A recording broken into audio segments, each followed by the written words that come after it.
గుడివాడ పట్టణంలోని త్రాగునీటి సరఫరా, మురుగునీటి పారుదల వ్యవస్థల అభివృద్ధికి అమృత్ 2.0 పథకం కింద 36 కోట్ల రూపాయలు మంజూరైనట్లుగా గుడివాడ ఎమ్మెల్యే వెనుగండ్ల రాము తెలిపారు.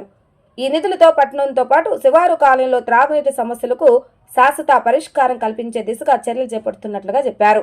ఈ మేరకు మున్సిపల్ కార్యాలయంలో మున్సిపల్ పబ్లిక్ హెల్త్ అధికారులతో ఎమ్మెల్యే సమీక్ష సమావేశాన్ని నిర్వహించారు.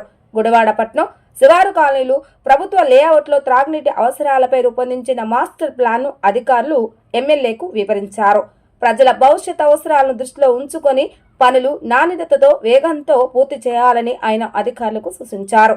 అమృత్ 2.0 నిధులతో కొత్త నీటి ట్యాంకుల నిర్మాణం, అండర్ గ్రౌండ్ డ్రైనేజీ వ్యవస్థ, మురుగునీటి శుద్ధి ప్లాంట్ల ఏర్పాటు చేపడుతున్నట్లుగా ఎమ్మెల్యే తెలిపారు. ఇప్పటికే ధనియాలపేటలో 2.38 కోట్ల రూపాయల వ్యయంతో 1000 కిలోలీటర్ల సామర్థ్యం గల ఎలివేటెడ్ లెవెల్ రిజర్వాయర్ నిర్మాణ పనులు ప్రారంభమయ్యాయని, త్వరలో ఆర్టీసీ కాలనీలో 500 కిలోలీటర్ల సామర్థ్యం గల మరో ట్యాంక్ నిర్మాణ పనులు ప్రారంభిస్తున్నామని చెప్పారు. అదేవిధంగా ఎన్టీఆర్ కాలనీ ప్రభుత్వ లేఅవుట్లో భవిష్యత్ అవసరాలకు అనుగుణంగా ఆధునిక త్రాగునీటి సరఫరా వ్యవస్థను కూడా ఏర్పాటు చేయనున్నట్లుగా తెలిపారు. ప్రతి ఇంటికి సురక్షితమైన త్రాగునీరు, పరిశుభ్రమైనటువంటి పరిసరాలు కల్పించడమే ప్రభుత్వ లక్ష్యమని ఎమ్మెల్యే వెనుగండ్ల రాము పేర్కొన్నారు. ఈ సమీక్ష సమావేశంలో municipal commissioner S Manohar, NTR stadium committee vice chairman Elavathi Srinivasa Rao, Janasena incharge Buragadda Srikanth మరియు అధికారులు తదితరులు పాల్గొన్నారు.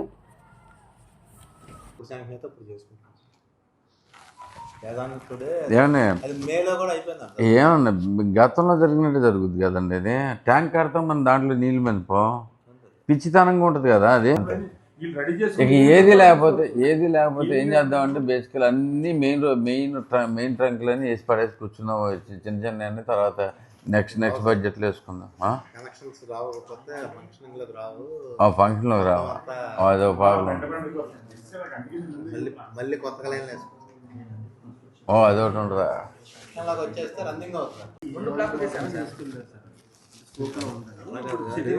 మళ్ళీ రేపు మనకు వచ్చే లోపలికి ఇక్కడ ఈ ట్యాంక్ ఇక్కడ కడదామంటాం. ఎస్టీపీ ఆ లెవెల్ కూడా తీసుకున్నప్పుడు ఏ ట్యాంక్ వస్తుందని మీకు ఫైనల్ చేస్తాం. వీక్లో చేసేస్తాం. సరే, ఇది మీరు పద్దాక అవుతుంది కానీ ఇదైతే ఏమీ లేదు. మీరంతా ఫినిష్ చేసుకుంటండి, మొత్తం అంతా వేసుకుని మ్యాప్ వేసుకుని డిజైన్ చేసుకుని మేము చెప్పేదాళ్ళు ఏ రోడ్డు అక్కడ వేయాలనే కదా. దాంట్లో అది చేసుకుంటే దాంట్లో వెళ్ళిపోతాం కదా. అక్కడ ఏమి ప్రాబ్లం ఏం లేదు. మళ్ళీ కట్టిన దాన్ని మళ్ళీ చేసుకునే బదులు బేసిక్గా లేని చోట్ల అంతా కట్టుకుని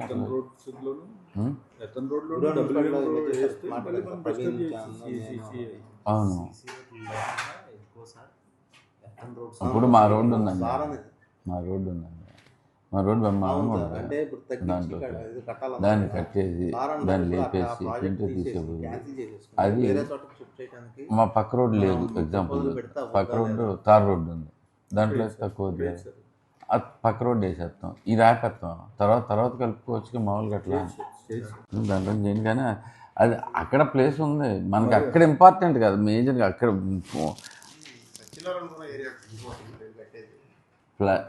ప్రెషర్ అక్కడ తక్కువ అవుతుంది కదా. అక్కడికి ఇది ఉండదు. అంటే ఇక్కడ ఏంటంటే మనకి ఏంటంటే ఈ పంపింగ్ మెయిన్లు ఇవన్నీ ఇటువైపుగా నుంచి వెళ్ళినాయి కదా సార్. అందుకే ఏంటంటే కొంచెం ప్రాజెక్ట్ కాస్ట్ మనకి కలిసి వస్తుంది పంపింగ్ మెయిన్ ఏంటన్నా అది సార్. అందుకే అనేది లేదనంటే అది అసలు ఐడియల్ గా మరిచెట్టు తీసేస్తే అసలు అది ఆ పెద్ద ప్లేస్ అక్కడే సరిపోతుంది. ఏం మరిచెట్టు తీస్తా ఉంటారు మీరు మార్కెట్లో? ఇది ఎక్కడి నుంచి తీసేస్తే మీకు మళ్ళీ పొలిటికల్గా ఇప్పుడున్న గవర్నమెంట్కి బ్యాడ్ అవుతుంది కదా.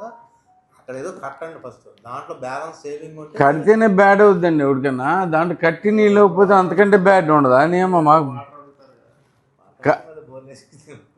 కాదు, అక్కడ కట్టి నీళ్ళేమో ఇవ్వలేము దానికి.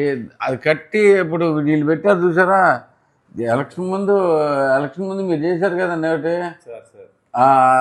అది పెట్టి ఎన్నాళ్ళు మళ్ళీ ఈయన వచ్చిందాక అది నిండ్ల ఒకసారి కూడా 9.9 ఈ ప్రాజెక్ట్లో 23 km వేయాలి సార్.